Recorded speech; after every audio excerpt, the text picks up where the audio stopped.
గురుగారు మళ్ళీ జగన్ సీఎం అయ్యే అవకాశాలు కనిపిస్తున్నాయా? ఉండొచ్చా, ఉండకపోవచ్చా? ఎందుకుండదమ్మా? చరిత్ర హిస్టరీ రిపీట్స్ అని ఎందుకన్నారు? హిస్టరీలో చంద్రబాబు నాయుడు గారు ఓడిపోయారు, మళ్ళీ ఇంకేముంది పార్టీ అయిపోయింది, టీడీపీ రాదు, భూస్థాపితం చేసేసాడు జగన్ అన్నారు. లేదన్నారు, భూస్థాపితం అన్నారు. వాళ్ళు కొడాలి నాని గారు, రోజా గారు, తర్వాత వల్లభనేని వంశీ, వీళ్ళంతా పేర్ని నాని, వీళ్ళంతా వాళ్ళ స్టైల్లో వాళ్ళు పార్టీ అయిపోయినట్టు చెప్పారు. మరి మళ్ళీ బాల్ తిరిగి రాలేదా? So there is every equal chance for Jagan again to come back and to conquer the par. రావడానికి అవకాశాలు ఉన్నాయి. It is not that is, don't underestimate Jagan. ఎందుకనంటే జగన్కి వ్యతిరేకమైన వాళ్ళు చెప్పొచ్చు ఏంటి రాడు రాడు రాడు అని. ఈ వ్యతిరేకతలు చంద్రబాబు నాయుడు ఏమన్నా వీళ్ళకి చుట్టమా, జగన్ ఏమన్నా వీళ్ళకి చుట్టమా? ఆయన ఏమన్నా వీళ్ళకి పెట్టిన స్కీమ్లు ఆయన క్యాన్సిల్ చేశాడా, ఈయన పెట్టిన స్కీమ్లు ఆయన ఏమన్నా క్యాన్సిల్ చేశాడా? అయ్యే ఉండవు. గవర్నమెంట్ సిస్టమ్ కున్న పవర్ అది. ఐఏఎస్లు ఉన్నారు, ఐపీఎస్లు ఉన్నారు, ఎగ్జిక్యూటివ్ ఆఫీసర్లు, వీళ్ళు వాళ్ళు పరిపాలనలో అందరు ఆఫీసర్స్ ఉన్నారు. చిన్న సైజ్ అటెండర్ ను కూడా ఆఫీసర్ అంటాం మనం. అటెండర్ ఆఫీసర్ స్థాయి నుంచి ఒక ఐపీఎస్ ఆఫీసర్ వరకు, ఐఏఎస్ ఆఫీసర్ వరకు ప్రభుత్వ వ్యవస్థని పరిరక్షించుకుంటూ కాపాడుకుంటూ వస్తున్నారు. వీళ్ళంతా చేతకానోళ్ళ. ఈ సీఎంలు మాత్రమే చేస్తారా? వెళ్ళి సీఎంలు మినిస్టర్లు మాత్రమే ఏం చేయరు. వీళ్ళు లేకపోతే అసలైనటువంటి వాళ్ళు, వీళ్ళ పరిపాలన మార్చేవాళ్ళు, వీళ్ళు కావాలనుకున్నది చేయగలిగేటటువంటి వాళ్ళు, వీళ్ళ యొక్క దయా భిక్షల మీద ప్రజల జీవితం ఆధారపడి ఉంటుంది. గవర్నమెంట్ ఎంప్లాయీ భిక్ష మీద ఉంటుంది. అదే గవర్నమెంట్ ఎంప్లాయీస్ ని జగన్ గారు వ్యతిరేకం చేసుకున్నారు. స్ట్రిక్ట్ గా ఉండమంటే వ్యతిరేకం అవుతారు వీళ్ళు. చంద్రబాబు నాయుడు గారు వ్యతిరేకం చేసుకున్నారు. మళ్ళీ ఆ పార్టీ కాకుండా ఈ పార్టీని గెలిపిస్తారు, ఈ పార్టీని కాకుండా ఆ పార్టీని గెలిపిస్తారు. ఇదంతా ఒక ప్రవాహం. కాబట్టి కరుడుగట్టినటువంటి తీవ్రవాదం లాగా, కరుడుగట్టినటువంటి అభిమానులు, మేము రెడ్లం, మేము చౌదరీస్, ఇవన్నీ నడవవు. ఎందుకనంటే అందరూ ఓట్లేస్తేనే వస్తాయి. అలా చిత్రీకరించారు. చౌదరీస్ అంతా తెలుగుదేశానికి వేస్తారని, చౌదరీస్ రెడ్లు చంద్రబాబు నాయుడుకి, ఆయనకి జగన్ వేస్తేనే గెలిచాడు ఎన్టీఆర్. అలాగే ఆ రెడ్డిస్ వచ్చి చంద్రబాబు నాయుడుకి వేసిన వాళ్ళు ఉన్నారు. సో ఈ కుల వ్యవస్థ, మత వ్యవస్థ, ఇది ఏ పొలిటీషియన్ ఎక్సెప్షనల్ కాదు. దీన్ని పెంచి పోషిస్తూనే ఉంటారు. ఆయన చంద్రబాబు నాయుడు అయినా, జగన్ అయినా, ఎవరైనా సరే. ఈ కుల వ్యవస్థ, మత వ్యవస్థ పోయినప్పుడు మాత్రమే మనకు ఆ చక్కటి ప్రభుత్వం వస్తుంది. ఇప్పుడు జేడి లక్ష్మీనారాయణ గారు చెప్తున్నారు, జయప్రకాష్ నారాయణ చెప్తున్నారు, ఆయన ఒక ఐఏఎస్, ఒక ఐపీఎస్. మరి వాళ్ళు ఎందుకు గెలవట్లేదు? ప్రజలు మంచి చెప్పే వాళ్ళని గెలవనివ్వరు, చదువుకున్న వాళ్ళని గెలవనివ్వరు. కాబట్టి అయినా వాళ్ళ డ్యూటీలు మానేస్తున్నారా? బ్రహ్మాండంగా చెప్పుకుంటూ వెళ్తున్నారు. ఎవరి డ్యూటీ వాళ్ళు చెయ్యాల. కాబట్టి అగైన్ జగన్ అధికారంలో రావడానికి ఈక్వల్ ఛాన్సెస్ ఉన్నాయి. కాబట్టి ఆయన కృషి బట్టి ఈసారి ఆయన పాలసీస్ ని మార్చుకోవాలా. అహంకారి అంటున్నారు, మార్చుకోవాలి. మరి జనాలు పనున్నా లేకపోయినా చంద్రబాబు నాయుడు అయితే ఇమీడియట్ అపాయింట్మెంట్ ఇస్తాడు, జగన్ పనున్నా పని లేకపోయినా 2 hours వెయిట్ చేపిస్తాడు అంటున్నారు. మార్చుకోవాలా? రోడ్లు వేయట్లేదు అంటున్నారు. ఈసారి రోడ్లు వేయాలా? జనాలకు డబ్బులు ఇవ్వకూడదు అసలు. ఈ వెల్ఫేర్ యాక్టివిటీస్ అన్ని ఇప్పుడు చంద్రబాబు నాయుడు గారు ఏమైనా అమాయకుడు అనుకుంటున్నావా? ఇవన్నీ చేసేస్తారండి, సంక్షేమ పథకాలు చేసేస్తారండి అంటే డబ్బు ఎక్కడిది? డబ్బు ఎక్కడి నుంచి వస్తుంది? ఏదో కొద్దిగా ఆయన కూడా వ్యతిరేకం చేసుకోకూడదు కాబట్టి చేసుకోవాలంటారు. అసలు ఏ ముఖ్యమంత్రి అయినా, ఏ ప్రధానమంత్రి అయినా వెల్ఫేర్ స్కీమ్స్ తీసి పడేద్దామని చూస్తున్నారా? చేయరు. చేసిన రోజున బాగుపడుతుంది. యుఎస్ లో, లండన్ లో అక్కడ ఉన్నట్టు. ఫారిన్ కంట్రీస్ లో ఈ వెల్ఫేర్ స్కీమ్స్ ఉంటేనేనా? అంటే డబ్బులు ఇస్తున్నారు, నాయకుడు డబ్బులు ఇస్తున్నాడు, 2000, 5000, 3000, దానికి ప్రజలు ఓట్లు వేస్తున్నారు. 10% ఆఫ్ ద పీపుల్ నిజాయితీగా వేసే వాళ్ళని వదిలేసాయి. వాళ్ళు వ్యాపారం లాగా పెట్టుబడులు పెడుతున్నారు, వీళ్ళు డబ్బులు తీసుకుంటున్నారు, వేస్తున్నారు. వీళ్ళకి ఎక్కడ అధికారం ఉంది? వాళ్ళు సీఎం అవ్వాలా, వీళ్ళ మినిస్టర్స్ అవ్వాలని లేనే లేదు. ప్రజలకు అడిగే అధికారము లేదు. అలాగే ప్రజలు నిర్లక్ష్యం చేసిన రోజున దింపేస్తారు. ప్రజలే పాలకులు అని చూపించారు. 2 ఎలక్షన్ల తెలంగాణలో కూడా చూపించారు, ఇక్కడ ఏపీలో. కాబట్టి నాయకులు ఏమనుకోవాలంటే వీఆర్ స్లేవ్స్ అనే భావంతో వర్క్ చేయాలి. అంతేగాని మా తాతలు సంపాదించిన ఎస్టేట్ ఇది ఆంధ్రప్రదేశ్, మా తాతలు సంపాదించిన ఎస్టేట్ ఇది తెలంగాణ అనుకున్న రోజున ప్రభుత్వాలు కూలిపోతాయి, ప్రజలు పాలకులు అవుతారు. కాబట్టి ఎప్పుడు ప్రజలదే ఫైనల్ నిర్ణయం. సో ఇందాక మీరు అన్నట్టుగా పవన్ కళ్యాణ్ గారికి డిప్యూటీ సీఎం ఇచ్చారు. సో ఫ్యూచర్ లో సీఎం అయ్యే అవకాశాలు ఏమైనా కనిపిస్తున్నాయా జాతక ప్రకారంగా? చంద్రబాబు నాయుడు గారు ఇప్పుడు ఇందాక ముసలాయన అయిపోయారు అన్నారు. కంటిన్యూస్ 25 years పరిపాలన చేసినటువంటి జ్యోతి బసు ముసలోడు కాదా? నితీష్ ఆయన హైలీ ఎడ్యుకేటెడ్ సీఎం. ఆయన వార్ధక్యంలో ఉన్న వాళ్ళంతా ఉన్నారు. కాబట్టి వీళ్ళందరూ కూడా ముసలి గిసలి అని ఉండదు, మెచ్యూర్డ్ లీడర్. ఎంత వయసులో రాటుదేలిపోతే, ఎంత వయసులో ఏజ్డ్ వస్తే అంత మెచ్యూరిటీ అనేది వస్తుంది అనమాట. అలాగే పవన్ కళ్యాణ్ గారు సీఎం ఎలా అవుతారు? ఇప్పుడు ఇది రావడమే, డిప్యూటీ సీఎం రావడమే అభిమానుల భిక్ష, ఆంధ్ర ప్రజల భిక్ష. ఒక సినీ నటుడిని ఎన్టీఆర్ ని సెలెక్ట్ చేశారు. అప్పుడంటే కాంగ్రెస్ అదే ఆయనకి చాలా కష్టమైంది. ఎందుకంటే కాంగ్రెస్ పార్టీ మీద కష్టం, కాంగ్రెస్ పార్టీ అప్పుడు ఎమర్జెన్సీ పెట్టి ప్రజలందరినీ పట్టుకొని ఎమర్జెన్సీ తీసుకెళ్లిపోయి ఆపరేషన్లు చేసేసేవారు. ఫ్యామిలీ ప్లానింగ్, దొరికినట్టు తీసుకెళ్లి గవర్నమెంట్ హాస్పిటల్ వేసేసి కటింగ్ చేసేసి 150 రూపాయలు చేతిలో పెట్టేవారు. దొరికిన గవర్నమెంట్ ఎంప్లాయీని తీసుకెళ్లి జైల్లో పడేసేవారు. ఎమర్జెన్సీ అంటే డార్క్ డేస్ ఆఫ్ ఇండియా అంటారు. అటువంటి ఆవిడ మీద కక్ష కట్టి ఏం చేశారు, ఆ టైంలో వేరే ఆల్టర్నేటివ్ కోసం ప్రజలు ఎదురు చూస్తూ ఉన్నారు. ఆ టైంలో డాక్టర్ ఎన్టీ రామారావు గారు వచ్చారు.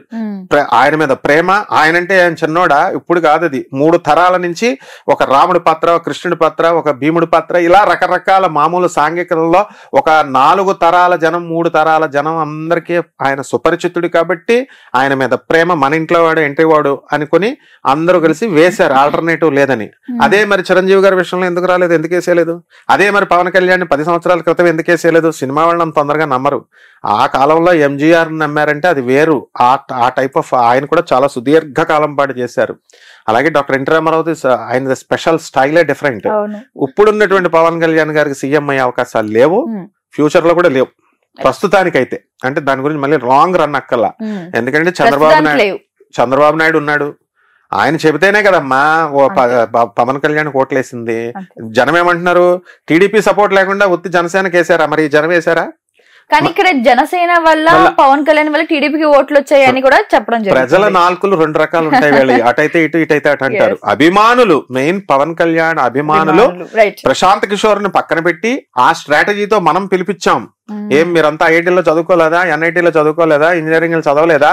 ప్రశాంత్ కిషోర్ కి ప్యాకేజీలు ఇచ్చి ఆయన కూడా మీలాంటి ఇంజనీర్లను హైర్ చేసుకునే బాబు రావాలి, జగన్ పోవాలి, లేదా జగన్ రావాలి, బాయ్ బాయ్ బాబు, ఇలాంటి స్లోగన్స్ మీరు ఇవ్వలేరా అని చెబితే అప్పుడు గత 10 సంవత్సరాల క్రితం సినీ అభిమానాన్ని సినీ అభిమానంగానే ఉంచుకొని ఓట్లుగా కన్వర్ట్ చేసుకోలేకపోయినటువంటి జనం ఏం చేశారు, ఇప్పుడు ఓట్లుగా కన్వర్ట్ చేశారు.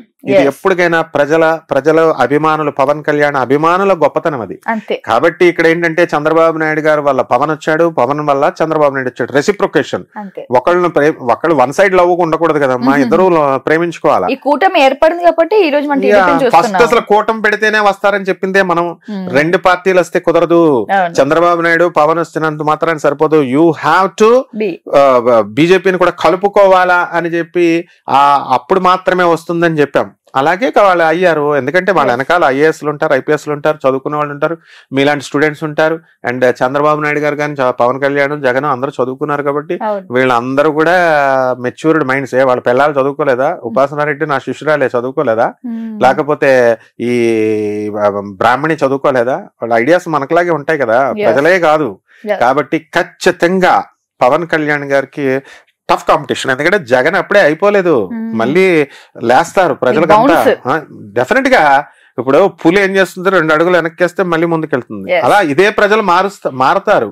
మారకపోవచ్చు, వదిలేసే. లేకపోతే పవన్ కళ్యాణ్ మీద ఇప్పుడు గవర్నమెంట్ లో ఉన్న వాళ్ళ మీద వ్యతిరేకత అనేది కంపల్సరీ 5 సంవత్సరాలు వస్తుంది.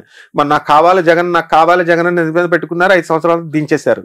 అలాగే ఉండాలని ప్రజల నిర్ణయాలు ఇప్పుడు సేమ్ ఉండవు. బాగా పరిపాలన చేస్తే అవుతాయి, బాగా పరిపాలన చేస్తే కంటిన్యూ చేయొచ్చు. మరి లోకేష్ ఏమైపోతాడు పవన్ కళ్యాణ్ గారికి ఇస్తే?